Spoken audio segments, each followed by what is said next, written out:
Welcome to the Wingman Show. My name is Commander Drew Brown. My wingman, my friend, my main man is here with me today, Dr. Paul Thompson. Good morning, Dr. Paul. How are you? Oh, good morning, Mr. Drew. I'm doing very, very well. I'm glad to be here. It's going to be a nice, beautiful day, and we're going to have a nice, beautiful show.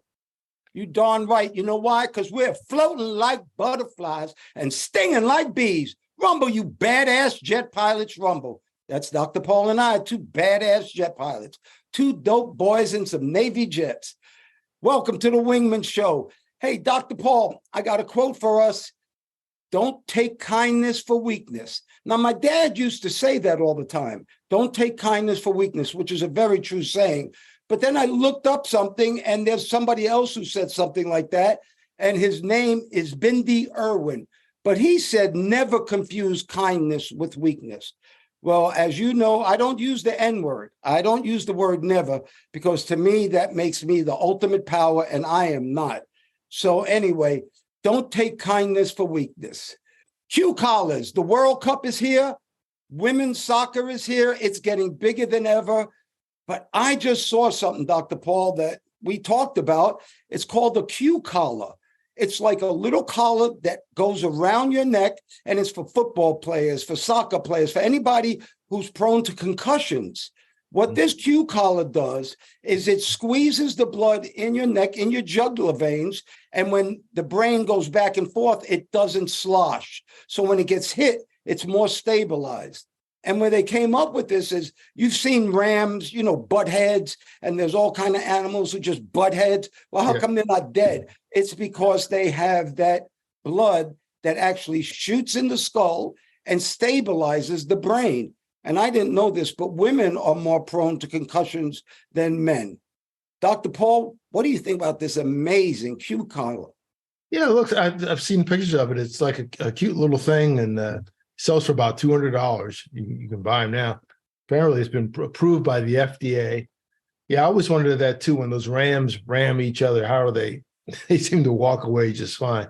I saw a picture of a guy one time. He tried to ram a ram, and that didn't go very, very well. He had a helmet on, and they had to pick him up. But he didn't have a Q collar on. He didn't have a Q collar. He almost didn't have a head afterwards. It was one of these gag things. It didn't go well. That's going to be great. Yeah, apparently women are, females in general, more susceptible to the head injuries, maybe not having as much musculature in the neck muscles.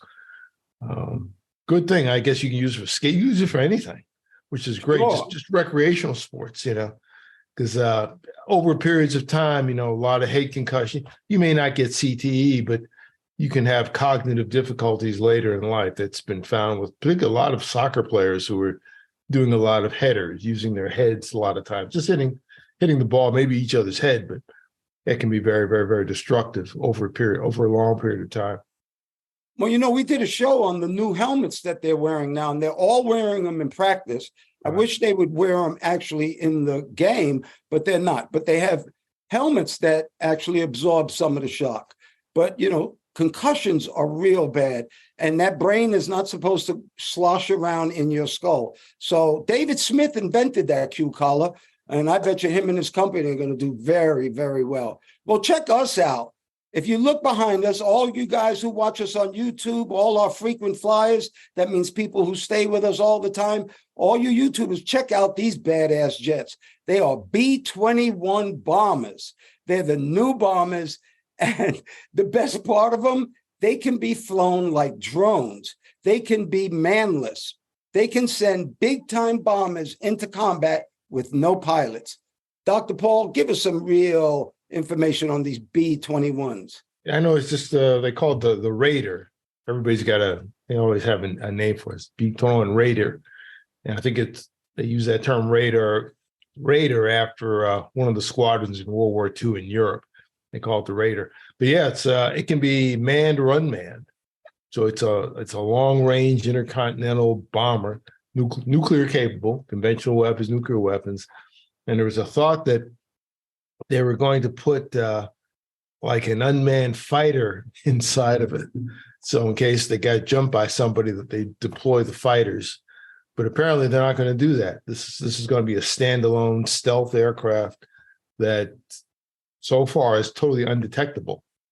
It'll have a great range, and it'll stay up in the air like I think it was called the X-31. It's that space plane that the Air Force would send up, and it would stay up for 6 or 7 months at a time.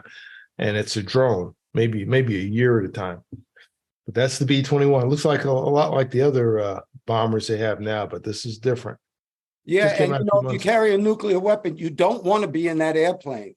They say almost only counts in horseshoes and nuclear weapons. And God forbid we ever have to go to that. That would be a horrible, horrible day. Right.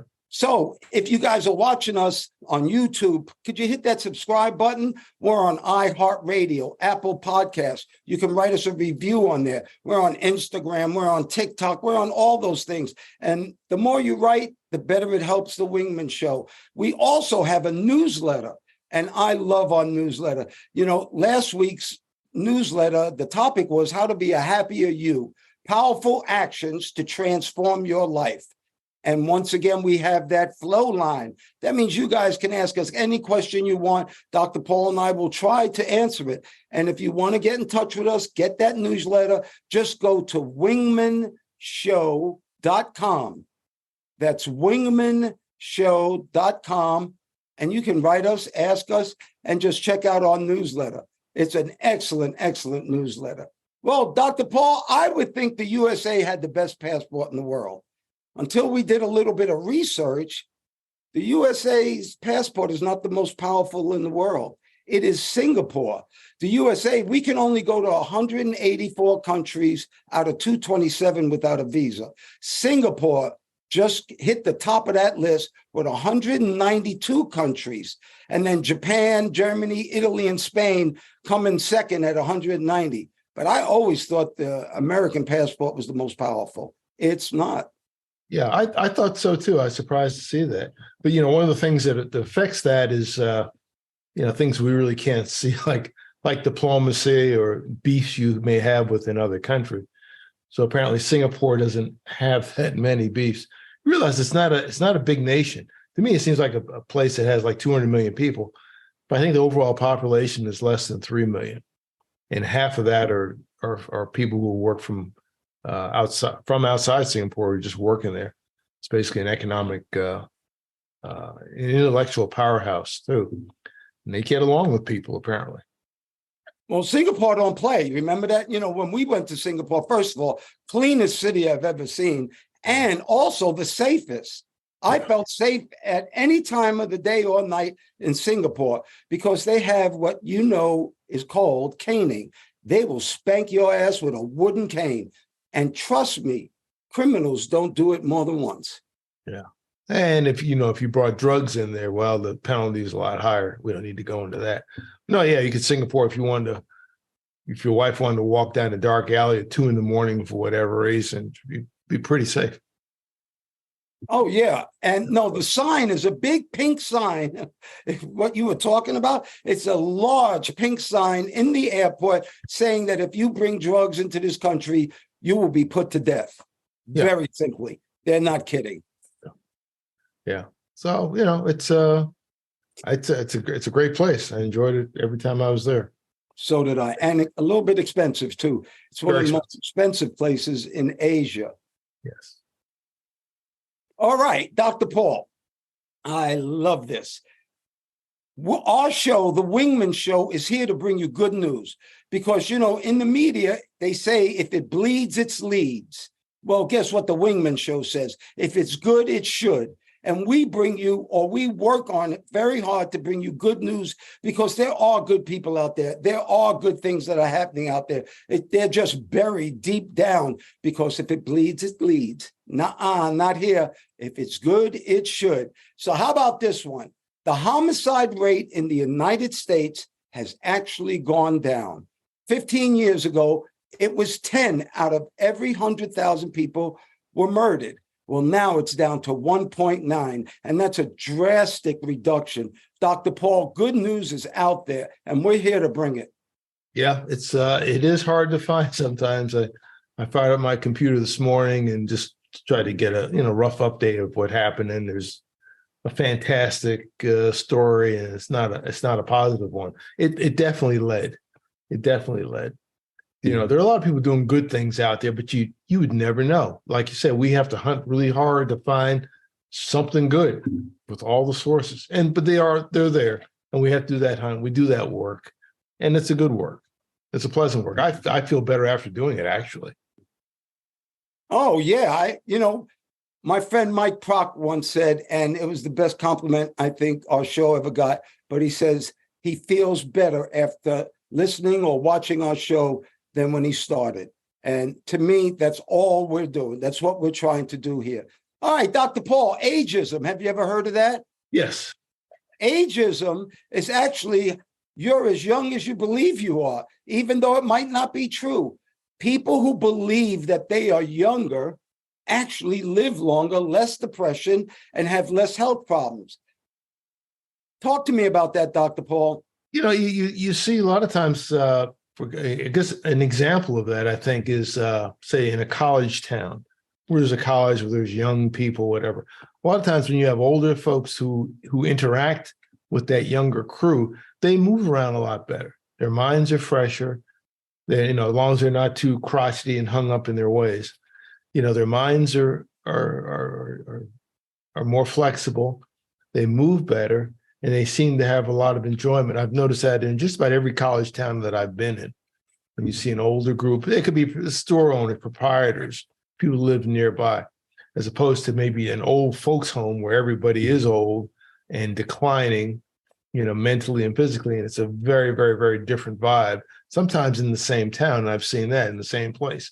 People the same age as some are like on their last legs, others same age, they're ready to go. And a lot of it's in here. It's funny you should say that. We had to put Katrina's mom, who's 87 now, in a residential facility where they have to care for her. And the one thing she says when she's there, she said, I can't take all these old people here, and they're all the same age. But she feels younger than the rest of the people. And it's funny to hear, but it's really good to hear. But what I want to talk about is, you heard of yoga, haven't you? Because I do yoga. And my son, Dr. Drew Brown IV, he's a spine surgeon, board certified spine surgeon. And he told me the one thing you want to do, Daddy, is you want to be flexible as you get older. You want to be able to bend and stretch and move. So yoga is very important. Katrina and I do it. I've really taken to it and I like it. But I got a better yoga for you. It's called laughing yoga. You think that's silly? It's not. There's this guy. His name is Dr. Maiden Kataria. He is a laughing yoga instructor. I had Dr. Paul do it last night. It's a 5-minute video. You can all see it on YouTube, but it's actually faking laughter. Believe it or not, after you fake it a little while, you actually start laughing. And I'm telling you, I always believed that laughter, I used to say laughter is the cure of cancer, but laughter actually is very good for you physically, not just mentally. Physically, laughter is really good because it releases dopamine, it releases serotonin, it releases the things that make you feel good. The laughing yoga. Even if it's fake, it's better than crying. Yeah, even as I heard him laugh, and for some reason my mind went back to that old Michael Jackson Thriller video with Vincent Price. I think he laughs at the very end or something like that. It's the same kind of thing. Yeah, that works. It was okay. Move around. Basically, it's relates to what you were just talking about, being joyful, as opposed to sorrowful and depressed and all the negative stuff. You can make yourself sick physically, actually. Well, yeah, talk to me about that, Dr. Paul, because we also said vice versa on this ageism thing. If you feel older than you are, if you're depressed, if you feel unhealthy, if you feel sad, those things are deterrents to your aging. Yeah. You, like I say, you can make yourself worse, or you can boost yourself up. You can be your own cheerleader. We don't typically think about that. We think of teams and individuals. It could be a a show performance or an athletic performance, you cheer that person on. How about cheering yourself on? Give that a try. Yeah, that's in the facts in life. Be your own best friend. Be your own cheerleader. There you go. You shouldn't have to live for somebody else's, the way they feel about you. Feel good about yourself. All right, well, let's talk about how you can maybe live a little bit longer physically also. LeBron James and Michael Jackson, they all slept in barometric chambers. Well, this guy, Joe DiTeri, he was a Navy SEAL, and he went underwater for 100 days. So he lived under pressure for 100 days. You ready for this, Dr. Paul? When they did tests on him, he was actually physically 10 years younger. There's a thing called telomeres, and they are strands at the end of your DNA. And as your telomeres shorten, your life gets less. Well, his telomeres actually grew. But more than that, his stem cells rejuvenated more than 1,000%.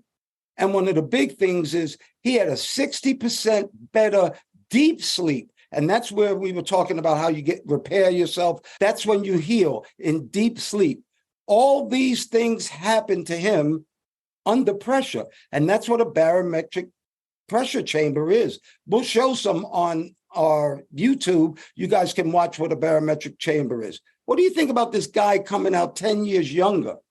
I wonder, does the same thing happen to submariners, people in submarines, or is it the pressure, specific pressure that he had? I don't think in submarines, because they equalize the pressure. Yeah. So I don't think you feel that pressure.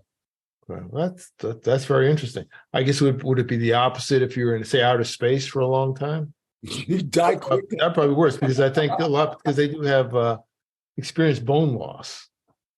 Yes, that's what they said under the water too. You don't get vitamin D, so you can have bone loss. Well, that's interesting. Well, that could be a business opportunity for somebody. A health club below the ocean. That might be kind of expensive, and given a high-profile tragedy that happened off Nova Scotia, we may not be going too deep in the water for a lot of people. Well, a little side note is, have you ever heard of elephant seals? Yes.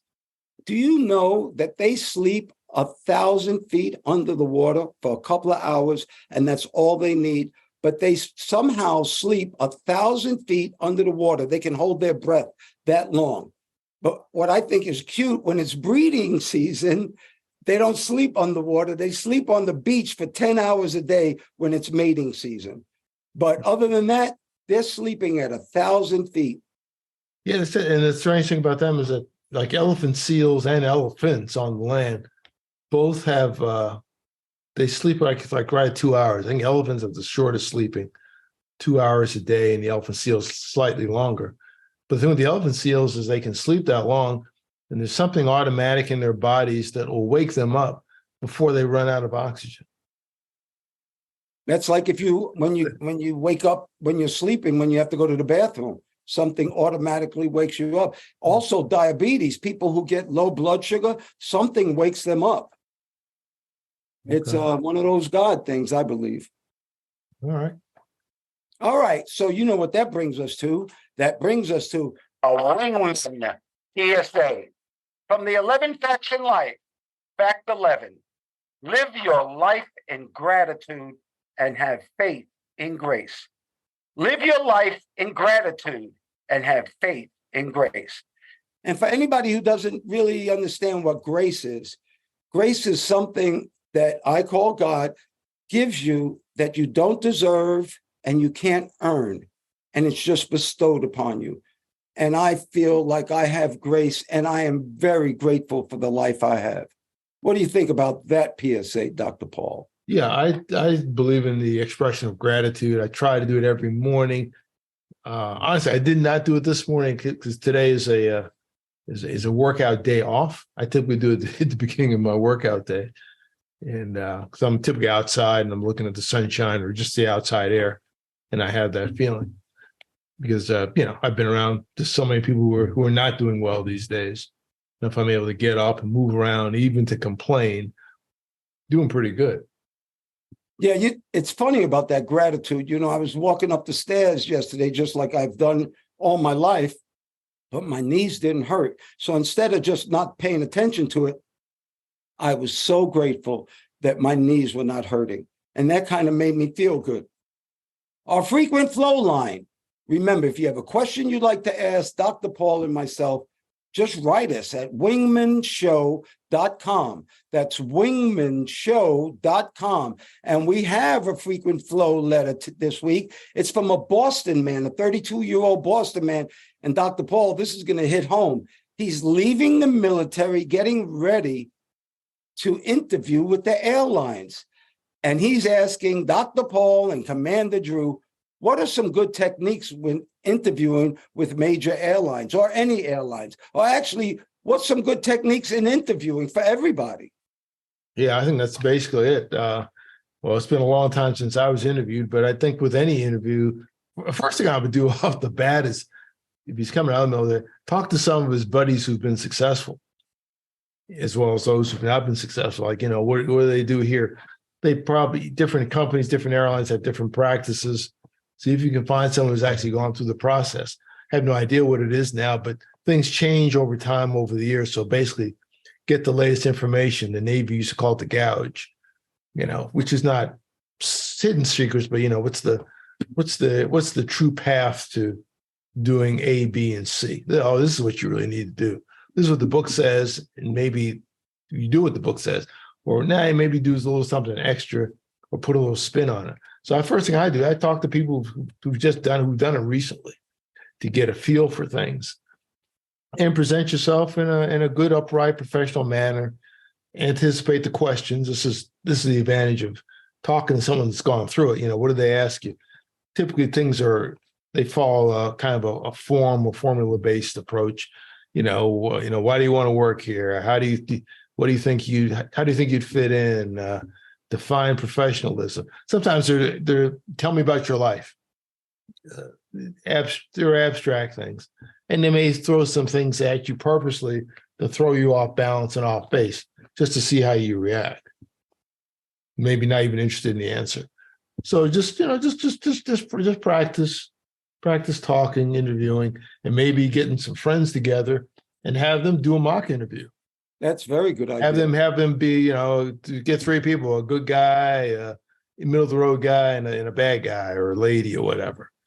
Just like it's a press conference on Saturday Night Live or something like that. Have them throw questions. I can give my experience of interviewing for airlines. First of all, I'll never forget all the airlines that I sent in applications back when you had typewriters. I typed every single letter perfect. And I checked and double checked and triple checked, because I know you heard the story at FedEx. Somebody UPS their resume to FedEx. They didn't even open the letter. They just threw it in the garbage, because obviously that person's not that smart. But when I went to interview with FedEx, remember, I only flew Navy jets. I flew a T-28 propeller plane, but I only had sticks in front of me. I never had a yoke, which would mean I never had a wheel in front of me. So when I came to FedEx, they put me in a DC-8 simulator. I have never been in a cockpit like this before. It had and I had no idea what I was doing. And do you know why I got hired? Because when I took off and they told me to stay at a certain speed, let's say they said, go to 300. I didn't accept 302. I didn't accept 298. If I was a little bit slower, I added power. If I was too fast, I subtracted power. In other words, I didn't accept anything but perfection. That's how the Navy taught me how to fly. When they said go to 20,000 feet, I didn't go to 20,000 feet and 100. I went to 20,000 feet. And if I couldn't stay there, I just kept working at it until I, finally got there. The other thing is, I wanted this job real bad. So I studied about FedEx and I learned a little bit about the corporate culture, and I felt positive about myself. I also didn't try to act like I was the smartest person in the world. I acted like I was willing to learn and willing to actually work for this company and be a great representative of FedEx. And God bless it. I got that job. I first went to Delta, and I didn't get hired by Delta. And believe it or not, a long time ago, Delta had this imaginary captain, and you had to fit all the parameters of this white Southern captain. And one of the parameters were your parents could not be divorced. That was an automatic disqualification. And my parents were divorced, and so that stopped me from getting a job with Delta. But I will tell you this. I flew with a Delta guy maybe 10 years after I started flying at FedEx, and we both were hired at the same time. We compared pay, we compared work conditions, we compared time off, we compared, medical insurance, and FedEx killed Delta by a mile. By a mile. So God bless FedEx. I will always love FedEx. And I don't know. It was one of the best feelings I ever had because I worked real hard to be an airline pilot. So that's what I could tell you. But something else hit me there. And it's an organization we just learned about called Sisters in the Sky. These are Black women. There's less than 2% of, I don't like to call them minorities, of dark-skinned people other than white who are airline pilots. Well, this organization are Black women pilots. Can you just talk a second about the Black women pilots called Sisters of the Sky? Yeah, I heard that the Sisters of the Sky was formed like 2016, 2017 by just a small group of Black women that wanted to see greater representation in airline cockpits and military aviation as well. I believe it's founded by I guess the president, lady named Captain Teresa Claiborne of United Airlines, who is one of the founding members of the organization. And their goal is to bring aviation to young women of color early on, particularly in their youth programs, and also later on in terms of giving scholarships and mentorship to aspiring ladies who want to fly. And they do that. I've looked at their website, very, very, very nice website. And again, it's all about bringing more people on, really getting exposure to it.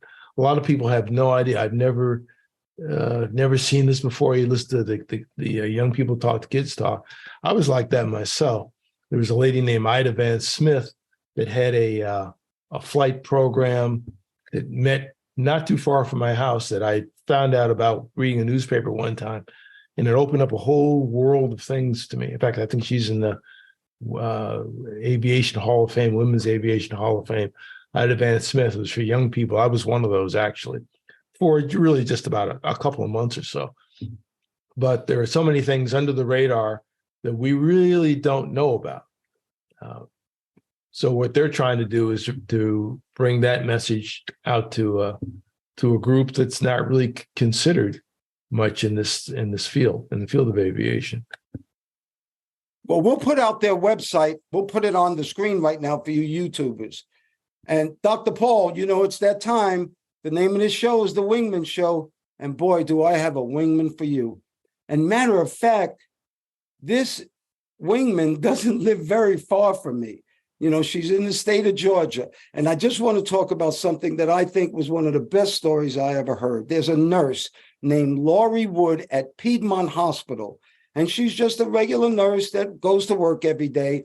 And she met this young man, an autistic young man, who is 27 years old. Now, Laurie was white, and my friend, Jonathan Pinkard, is Black. And the only reason I'm telling you their colors is so you can imagine it if you're listening to us on iHeartRadio or Apple Podcasts. If you were just watching us on YouTube, I wouldn't have to describe the way they look. But anyway, this nurse met this autistic man who was 27 years old and found out he needed a heart transplant.